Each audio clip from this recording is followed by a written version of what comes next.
बिस्मिल्लाहिर्रहमानिर्रहीम। आज हम आग जला के सब्जी बाहरी आग जला के यहाँ पर रोटियाँ बना रहे हैं। और पहले हमने साग बनाया, साग बना के हम रोटियाँ बना रहे हैं आग पे। बच्चों को सर्दी बहुत ज़्यादा लग रही थी, इसलिए मैंने कहा चलो आग जला के तो उनको रोटी बनाते हैं, साथ में बच्चों हाथ भी गर्म कर लेंगे।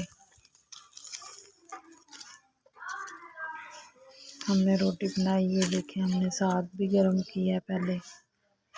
आज हमने साग बनाया था। अब बच्चे आराम से बैठ के खाना खाएंगे, पास आग जल रही है।